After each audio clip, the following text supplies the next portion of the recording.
우리 전후좌우에 계신 분들과 인사 한번 하겠습니다. 하나님은 살아계십니다. 하나님 우리와 함께 하십니다. 하나님 나에게 말씀하십니다. 아멘. 여러분, 우리 하나님 살아계시고 함께 하셔서 오늘도 우리에게 말씀하여 주실 줄 믿습니다. 우리 하나님 말씀하실 때 준비하게 하시는 하나님, 준비하게 하시는 하나님이라는 제목으로 말씀을 나누려고 합니다. 3월의 첫날이죠. 봄날이 시작되면서 또 새로운 출발을 알리고 있는 선상에 있습니다. 사랑 시리즈 말씀 설교를 하고 나서 우리가 이제 사랑의 삶으로도 또 출발하는 그런 선상에 있지요. 사랑하며 살겠다고 다짐하며 사랑의 말씀을 함께 나누었는데 어떻게 사랑 열심히 잘 실천하고 계십니까? 감사합니다. 열심히 실천하시는 분들도 있겠고, 또 어떤 분들은 목사님 말씀은 들어서 알고 있지만 가정에 가니 한숨이 나옵니다, 이렇게 이야기하시는 분들도 있더라고요. 쉽지 않죠. 정말 사랑하는 것, 또 사랑으로 나아가는 것 쉽지 않습니다. 그런데 우리가 또 한 걸음 한 걸음 새로운 출발을 하려면 잘 준비해서, 철저히 준비해서 하나님 나라를 향해서 달려가야 되지요. 여러분, 그래서 철저한 준비가 중요합니다. 준비하는 것 너무 중요합니다. 그래서 하나님은 준비하게 하십니다. 세계적인 패스트푸드 맥도날드 햄버거 아시죠? 맥도날드가 영업 전략이 얼마나 뛰어난지 사람들이 우스갯소리를 하는 이야기들이 있습니다. 옛날에 그런 이야기를 했습니다. 미국의 정보원들이 뚫지 못하는 나라도 맥도날드 영업사원들은 다 뚫고 모든 것을 할 수 있다, 이런 이야기까지 했다고 합니다. 그들의 성공의 비결은 철저한 준비에 있었다고 합니다. 맥도날드 햄버거의 체인점을 하나 만들려면요 5만 개의 매뉴얼을 가지고, 그리고 그 매뉴얼에 하나라도 부족한 일이 있으면 오픈하지 않는 철저한 원칙주의에서 시작되었다고 합니다. 어떤 일을 하기 위해서 철저하게 준비하는 것 너무 중요합니다. 우리의 삶의 자리에서도 철저하게 준비하는 것 중요하죠. 준비가 또 중요한 것은 우리 하나님이 준비하시는 하나님이십니다.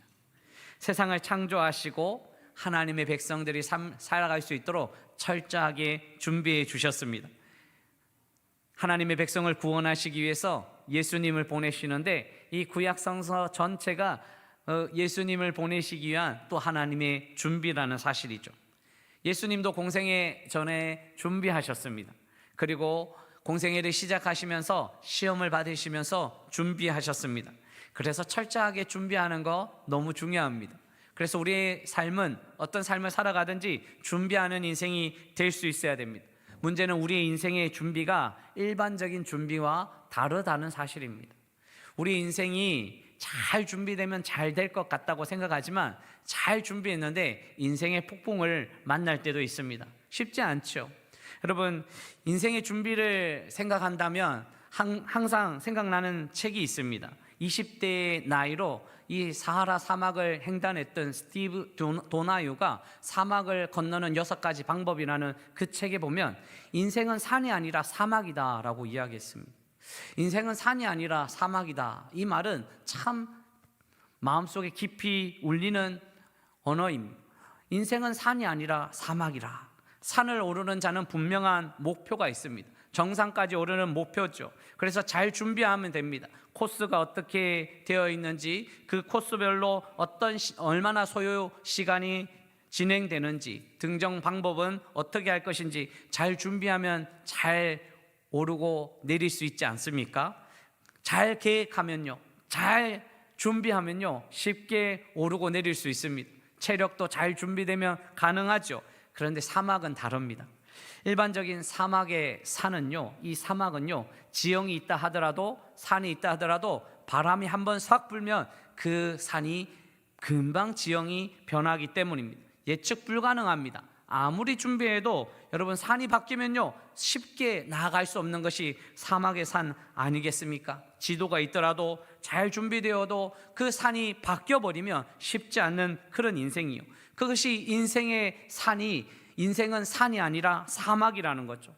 여러분, 우리는 산처럼 우리의 삶을 준비하지 않았습니까? 초등학교도 중학교도 고등학교도 또 대학교도 또 직장도 하나 얻어서 하나 정상을 얻고 하나 얻고 또 정상을 얻었던 그런 걸음걸음의 인생의 산을 지금까지 살아왔다면 그 다음에 만나는 산은 사막의 산이라는 거죠.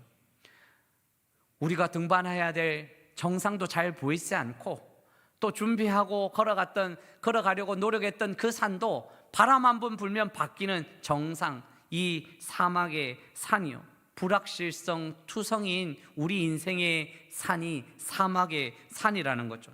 중요한 점은 사막을 건널 때는 산을 탈 때와는 전혀 다른 방법으로 걸어야 되는 거죠. 산을 탈 때는 등산화가 필요합니다. 좋은 등산화가 있으면 산을 잘 오를 수 있지 않습니까? 저는 우리 교회 부임해서 도봉산에 오르려고 좋은 등산화를 하나 샀습니다. 재한이하고 등산화를 사서 열심히 산에 오르겠다고 했는데 한 번밖에 못 오르고 그냥 신발장 안에 넣어놨습니다. 등산화 좋으면 잘 올라갈 줄 알았는데요, 내려올 때 무릎이 얼마나 아프던지요. 그런데 사막의 산은 좋은 등산화가 있다고 사막의 산을 오르는 것은 아닙니다. 오히려 등산화가 물집이 잡힐 수도 있고 더 불편할 수도 있습니다. 여러분, 산을 오를 때는 힘을 내서 다리에 힘을 주고 팍팍 올라가면 그렇게 산을 올라가죠. 그런데 인생의 산은요, 모래산은요, 힘을 주면 줄수록 푹푹 빠져서 더 어렵다는 거죠. 오히려 다리에 힘을 빼고 또 한 걸음 또 한 걸음 걸어가는 인생의 산이라는 거죠. 변화무쌍한 이 삶의 인생의 산에서 우리는 아무리 준비해도 세상의 사람들이 이야기하고 방법으로 이야기하고 또 매스컴을 통해서 잘 준비된다 하더라도 웬걸요, 내일 하나 큰 바람 하나 맞으면 모든 것 포기하고 싶은 우리의 인생의 산이 있지 않습니까? 그래서 우리 하나님은 이 인생의 산, 사막과 같은 산을 준비할 때는 일반 산과는 다른 준비를 하기를 원하시는 거죠. 우리 하나님은 다른 준비를 통해서 하나님 나라를 향해서 또 달려가기를 원하시는데요, 오늘 본문을 보면 하나님은 여호수아를 통해서 하나님의 방법으로 준비시켜 주십니다. 오늘 여호수아가 인생의 전환점을 맞이하여 새로운 삶을 나아갈 때 하나님이 준비하게 하시는 그 방법은 무엇이는지 오늘 1, 2절 말씀에 우리 같이 한번 볼까요? 1절에 여호와의 종 모세가 죽은 후에 여호와께서 모세의 수종자 눈의 아들 여호수아에게 말씀하여 이르시되, 2절 같이 읽어보겠습니다. 내 종 모세가 죽었으니 이제 너는 백성과 더불어 일어나 이 요단을 건너 내가 그들 곧 이스라엘 자손에게 주는 그 땅으로 가라. 아멘. 인생의 중요한 시점을 맞이했습니다. 전환점이죠. 모세도 죽었습니다. 이제 그 자리에 여호수아가 임명됩니다. 지도자로 임명되었습니다. 아니, 지금까지 열심히 잘해왔으니까, 준비 잘해왔으니까 그냥 인생의 산을 오르면 되는 것 같았는데 모세가 죽으니 두려움이 찾아왔습니다. 걱정이 생깁니다. 앞에 요단강도 있습니다. 7 족속도 있습니다. 그렇게 한 단계 한 단계 열심히 살아오면 도착할 것 같았는데 또 지형이 변해버린 거죠. 정복할 산도 눈에 보이지 않고 걱정이 됩니다. 이미 여호수아는 장수였습니다. 전쟁에 나가서 승리했던 사람입니다. 출애굽기 17장 8절에서 9절에 그때에 아말렉이 와서 이스라엘과 르비딤에서 싸우니라. 모세가 여호수아에게 이르되 우리를 위하여 사람을 택하여 나가서 아말렉과 싸우라. 내일 내가 하나님의 지팡이를 손에 잡고 산 꼭대기에 서리라. 여호수아는 이미 장수였는데요, 그런데 이미 열심히 달려왔는데요, 하나님은 다른 방법으로 여호수아를 준비시키고 계십니다. 사랑하는 성도 여러분, 오늘도 우리는 삶의 자리에서 여러 인생의 산을 만날 때 우리는 지금까지 살아온 인생의 방법이 아니라 또 다른 방법으로 하나님께서 또 말씀하시고 준비하여 하나님 나라를 향해서 달려가기를 원하시죠.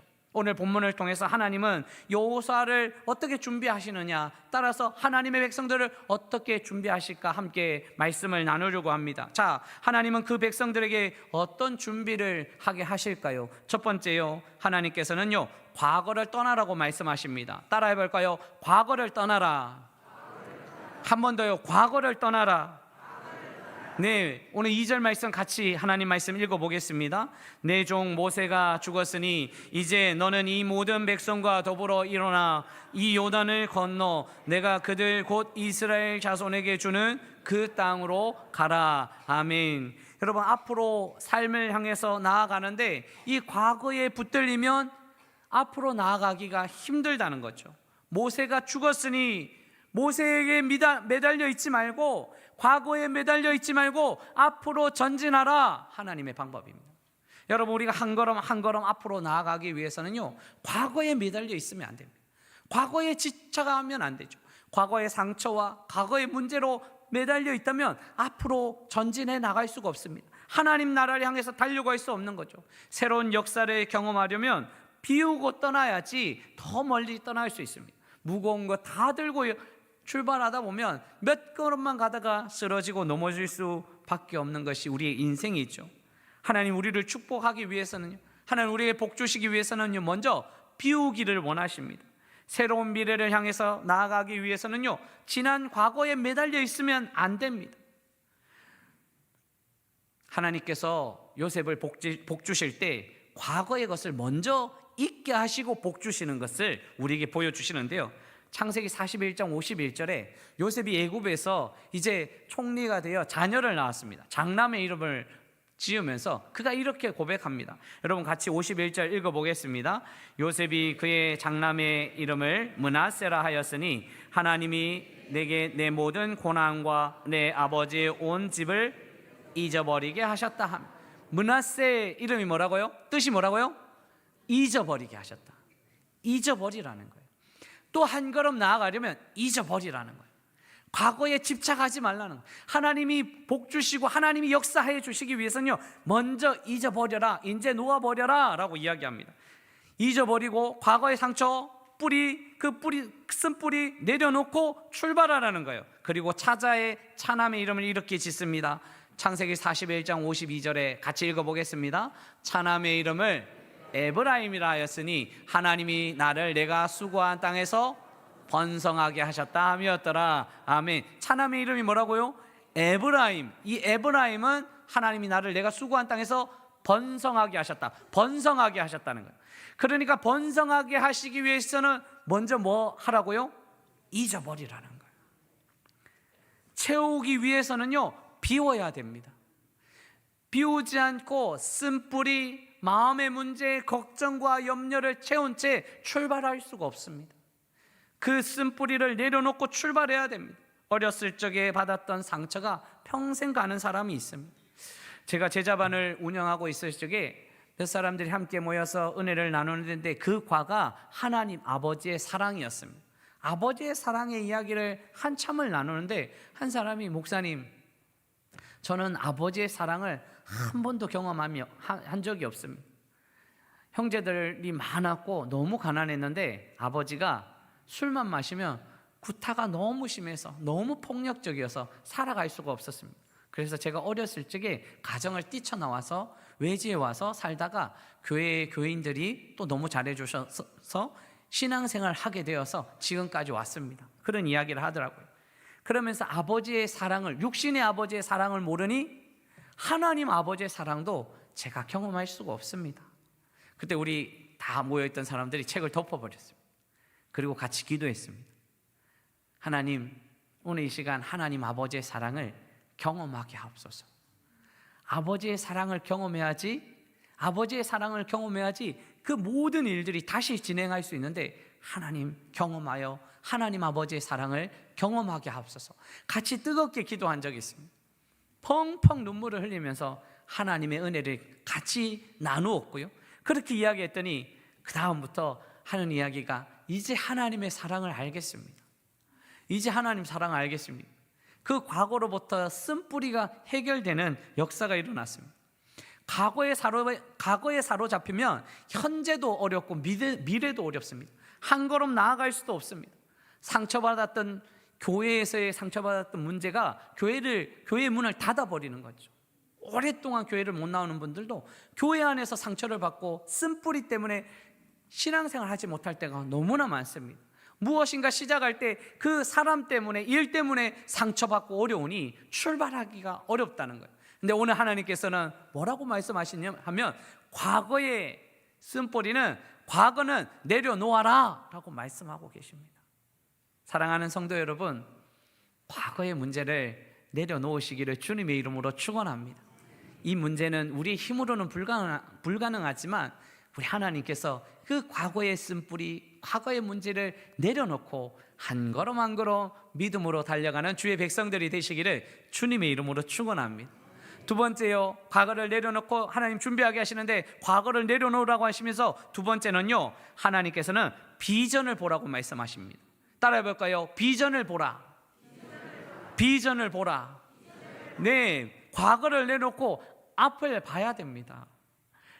향해 나아갈 그 앞을 바라볼 수 있어야 되죠. 여러분, 오늘 3절 말씀에 보면 내가 모세에게 말한 바와 같이 너희의 발바닥으로 밟는 곳은 모두 내가 너희에게 주었노니. 4절, 이제 들어갈 땅의 그 지명을 하나님이 알려주시면서 여기 바라보라는 거죠. 같이 읽어봅니다. 시작. 곧 광야와 이 레바논에서부터 큰 강 곧 유브라데 강까지 해쪽 속의 온 땅과 또 해지는 쪽 대해까지 너희의 영토가 되리라. 아멘. 여러분, 인생을 살다 보면 핍박과 환난보다 더 견디기 어려운 시험은 유혹이라는 시험입니다. 자꾸 유혹합니다. 여호수아에게 유혹이 올 수도 있었습니다. 여기까지 아니겠냐? 모세도 죽었고 요단 동편도 점령했으니 충분히 우리가 살아갈 수 있지 않겠느냐라는 유혹이 있죠. 앞으로 다가올 7 족속도 두렵지 않습니까? 요단강도 건너야 되는데 두렵지 않습니까? 모세가 있다면 괜찮은데 모세도 없는데 어떻게 건너갈 수 있을까? 여호수아는 두렵고 시험이 있고 유혹이 있는 그런 자리에 섰을 적에 하나님은 이제 비전을 바라보라고 이야기했습니다. 그가 이 자리가 끝이 아니라 앞으로 나아가야 할 자리가 있다라고 하나님께서 말씀하십니다. 많은 사람들이 비전을 보고 나아가야 되는데 사단의 유혹이 있습니다. 당신의 나이가 어느 정도인데, 지금 당신이 가지고 있는 삶의 자리가 그것밖에 안 되는데 어떻게 할 수 있느냐고 사단이 유혹하지 않습니까? 당신의 환경을 한번 보라고 그렇게 유혹하고 있지 않습니까? 그런데 하나님은 그 상황의 유혹에 빠지지 않고 하나님은 앞에 비전을 바라보면서 그 땅을 바라보면서 나아가기를 원하시는 거죠. 과거의 광야 바라보지 말고 이제 가나안 땅을 바라보라고 말씀하십니다. 사랑하는 성도 여러분, 오늘도 우리는 뒤의 것을 내려놓고 앞의 것을 향해서 달려갈 수 있어야 됩니다. 비전을 바라보면서 나아갈 수 있어야 되는 거죠. 하나님은 여호수아에게 다시 비전을 주셨습니다. 이 비전이 무슨 말입니까? 여러분, 이 4절의 말씀은 이미 아브라함에게 주신 하나님의 말씀이에요. 비전이 될 수 있었던 것은 아브라함에게, 아니 그 후손들에게 계속 약속하신 하나님의 말씀으로 비전을 향해서 바라볼 수 있었다는 거죠. 이거는 여호수아 혼자에게 준 것이 아니라 하나님이 그의 백성들에게 주신 하나님의 약속이라는 거죠. 이것을 바라봅니다. 여러분, 아브라함에게 이렇게 비전을 주셨는데 18절, 창세기 15장 18절에 여러분 같이 하나님 말씀 읽어봅니다. 그날에 여호와께서 언약을 세워 내가 이 땅을 애곡 강에서부터 큰 강 유브라데까지 내 자손에게 주노니. 아멘. 여러분, 우리가 꼭 기억할 일이 있습니다. 그것은 바로 이 아브라함에게 주신 하나님의 비전이에요. 하나님이 아브라함에게 약속하셨고 이것이 여호수아에게 또 비전이 되고 그 걸음걸음을 하나님의 나라로 향하며 나아갈 수 있었다는 사실이죠. 여러분, 신앙서적에 보면요, 우리가 이런 이야기가 있습니다. 한 작가에게 누가 물었습니다. 지금 최고의 작품이 무엇입니까? 지금까지 당신의 최고의 작품이 무엇입니까? 라고 했을 때 다음에 그릴 작품이요 라고 이야기했답니다. 한 작곡가에게 물었습니다. 지금까지 최고의 작품이 무엇입니까? 다음에 작곡할 작품이요. 앞으로 날에 대한 기대가 있습니다. 여러분, 어떤 기대가 있으십니까? 어떤 기대로 한 걸음 한 걸음 나아오고 계십니까? 목사님, 저희 나이는 기대가 아니라 그냥 하루하루 살아갑니다. 기대가 없으십니까? 사랑하는 성도 여러분, 하나님이 함께 계시는데 왜 기대가 없으십니까? 하나님이 함께 계시는데 왜 우리가 땅만 보고 살아갈 수 있습니까? 하나님이 함께 계시는데요, 눈을 높이 들어서 하나님 주신 약속의 말씀을 부여잡고 비전을 향해서 달려가시기를 주님의 이름으로 축원합니다. 기도하면 역사가 일어나고, 주님의 은혜가 있으면 능력이 나타나고, 하나님이 이루시면 하나님께서 역사하여 주시며, 모든 것이 하나님의 은혜가 있다는 사실을 우리는 기억하면서 비전을 향해서 달려갈 수 있어야 됩니다. 하나님과 함께 멀리 바라보시기를 주님의 이름으로 축원합니다. 또 하나요, 여러분, 하나님 어떤 준비를 하게 하시는가? 하나님은 마음을 강하게 하고 담대하라고 말씀하십니다. 따라야 해볼까요? 마음을 강하게 하고 담대하라. 한 번 더 해볼까요? 마음을 강하고 담대하라. 네, 마음을 강하게 하고 담대하라. 하나님 말씀하십니다. 여러분, 오늘 여호수아 1장 6절 말씀 같이 하나님 말씀 읽어보겠습니다. 강하고 담대하라. 너는 내가 그들의 조상에게 맹세하여 그들에게 주리라 한 땅을 이 백성에게 차지하게 하리라. 아멘. 강하고 담대하라. 여러분, 강하고 담대하게 할 것이 너무나 많지 않습니까? 강하고 담대하게 해야 될 것이 너무나 많은 이 상황에 마음을 강하게 하고 담대하게 할 필요가 있습니다. 하나님께서는 여호수아의 마음을 지금 관리해 주고 계십니다. 불안하고 두려워하고 걱정하는, 앞에는 요단강이 있고 7족속 거인 족속이 있는 그 시대에 하나님 마음을 관리시켜 주시는 거예요. 사랑하는 성도 여러분, 여러분들의 마음이 하나님이 관리해 주시기를 주님의 이름으로 축원합니다. 마음의 관리가 필요합니다. 우리는 버려져야 할 쓰레기 같은 것들로 우리의 마음을 열 때가 참 많습니다. 받아들이지 말아야 될 그런 소식들을 우리의 마음을 열어서 받아들입니다. 분노가 찾아오면 분노의 마음에 활짝 문을 열어줍니다. 마음의 잡동사니, 이런 여러 가지 생각하지 말아야 될 것들을 마음의 문을 열어주면서 그 마음에 혼돈이 있고 걱정이 있고 두려울 때가 참 많습니다. 마음 관리 잘하고 계십니까? 얼마나 마음 관리가 중요한데, 마음 관리보다는 우리는 외모를 더 중요하게 생각하고 외모 관리만 하고 있지 않습니까? 시간 관리, 체중 관리, 사람 관리, 미용 관리, 많은 보이는 것의 관리는 하지만 마음의 관리, 생각의 관리는 얼마나 하고 계십니까? 잠언 4장 23절에는 모든 지킬 만한 것 중에 더욱 내 마음을 지키라. 생명의 근원이 이에서 남이니라. 여러분, 우리가 얼마나 연약하냐 하면요, 마음 한번 무너지면 다 살아가고 싶지 않다는 그런 이야기할 때가 너무나 많지 않습니까? 정말 받아들이지 않아야 될 그런 소식까지 마음의 문을 활짝 열어서 잡동사니 다 받아들이니 얼마나 쓰러지고 넘어지고 힘이 듭니까? 마음의 관리를 잘하는 방법을 하나님이 알려주십니다. 오늘 말씀해 보면 7절에 보십시오. 오직 강하고 극히 담대하여 나의 종 모세가 내게 명령한 그 율법을 다 지켜 행하고 우로나 좌로나 치우치지 말라. 그리하면 어디로 가든지 형통하리니. 율법을 지켜 행하고요, 마음의 관리는 율법으로, 하나님의 말씀으로 시작된다는 사실입니다. 8절 말씀도 같이 하나님 말씀 읽어보겠습니다. 이 율법책을 내 앞에서 떠나지 말게 하며 주야로 그것을 묵상하여 그 안에서 기록된 대로 다 지켜 행하라. 그리하면 내 길이 평탄하게 될 것이요 내가 형통하리라. 아멘. 여러분, 마음 관리는 비워낸다고 되는 일이 아닙니다. 생각하지 말아야지, 걱정하지 말아야지, 두려워하지 말아야지, 아무리 해보십시오. 마음 관리가 되냐고요? 우리가 해봤잖아요. 아무리 해도 우리의 힘으로는 불가능한 것이 우리의 마음 관리 아닙니까? 그런데 이 마음 관리를 하나님은 여호수아에게 율법을 지켜 내 입에서 떠나지 말게 하며 하나님의 말씀을 묵상하라는 거예요. 칼을 가는 숫돌에 갈아야지 날카로워집니다. 칼을 다른 곳에 갈면 칼이 묻어지게 되어 있습니다. 그런데 칼을 가는 숫돌에 갈아야 되듯이 우리의 마음의 관리는 말씀으로 묵상해야 되는 거죠.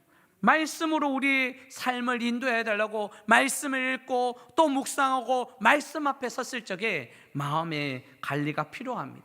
사람들이 생각합니다, 말합니다. 말씀이 그렇게 중요하냐고, 말씀이 아무리 그렇게 봐도 그렇게 잘 안 되는 것 같은데 라고 이야기할 때가 많습니다. 그렇습니다. 눈에 보면 그렇게 잘 안 보입니다. 실행하기도 쉽지 않습니다. 그런데 한번 보십시오, 여러분. 율법이 이 광야 시대에 율법의 말씀이 어디 있었냐면, 십계명이 어디 있었냐면 법궤 안에 있었습니다. 그런데 이 법궤가 무엇으로 만들어졌냐면 아카시아 나무, 조각목으로 만들어졌습니다. 조각목은 정말 희귀한 나무가 아닙니다. 눈만 뜨면 볼 수 있는 나무예요. 아카시아 나무예요. 그런데 그 나무 안에 그 십계명 하나님의 말씀이 능력이 있는 거죠. 볼품없고 별로 이루어지지 않을 것 같은 말씀도요, 읽고 묵상하고 말씀대로 살아가면 능력의 말씀이 된다는 사실입니다. 그래서 우리는 말씀으로 마음 관리를 해야 됩니다. 세상의 좋은 방법으로 마음을 관리하는 것이 아니라, 좋은 훈련을 받아야지 마음 관리되는 것이 아니라, 하나님의 말씀을 또 읽고 또 묵상하고 입에서 떠나지 않을 때, 하나님의 말씀으로 살아갈 때 마음의 관리가 된다는 사실이죠. 사랑하는 성도 여러분, 하나님의 말씀으로 여러분들의 마음을 관리하셔서 받지 말아야 될 것은 받지 마시고 오직 하나님의 말씀으로 여러분들의 마음이 평안히 넘쳐나시기를 주님의 이름으로 축원합니다. 이제 말씀을 마치려고 합니다. 벌써 3월의 첫날이 되었습니다. 3월은 새롭게 출발하는 달이기도 합니다. 매일 매 순간, 우리 매달 매년 우리는 또 새롭게 출발하죠. 여러분, 하나님은 우리에게 준비할 수 있는 기회를 주신다는 사실 알고 계십니까? 여러분, 우리나라에 뚜렷하게 있는 계절을 한번 보십시오. 봄이 되면 꽃이 피고, 여름이 되면 풍성해지고, 가을이 되면 또 열매가 맺혀지고, 겨울이 되면 또 모든 것이 마무리되는 이 선명한 사계절을 본다면, 아, 시작과 끝이 있구나, 세월이 흐르구나 라고 생각할 수 있습니다. 또 하루를 보십시오. 아침이 있고 점심이 있고 저녁이 있고 세월이 흘러가면서 또 새롭게 출발하는 시간이 있구나 라고 우리 하나님이 우리에게 이 환경을 허락하여 주셨습니다. 그런데 하나님 주신 이 환경은 믿음의 사람도 믿지 않는 사람도 똑같이 맞이하게 되는 환경입니다. 그런데 그래서 우리는 어떤 준비를 하냐 하면 세상과 똑같이 준비할 수도 있습니다. 잘 준비하면, 열심히 준비하면 잘 되겠지라고 생각하지만 웬걸요, 우리의 인생 사막과 같은 인생이라서 바람 한번 불면 힘들고 어려운 것이 우리 인생입니다. 우리 하나님께서는 오늘 우리에게 준비하시게 하시는데, 과거의 것은 이제 내려놓고 큰 비전을 바라보면서, 하나님 주신 비전을 바라보면서 마음의 관리를 통해서 믿음의 길을 한 걸음 한 걸음 출발하라고 하나님께서 오늘 우리에게 말씀하여 주십니다. 준비하게 하시는 우리 하나님을 기억하시고 말씀으로 준비하시고 과거를 내려놓고 약속의 말씀을 바라보면서 말씀으로 마음 관리를 잘하여 하나님의 나라를 이루어 가시기를 주님의 이름으로 축원합니다.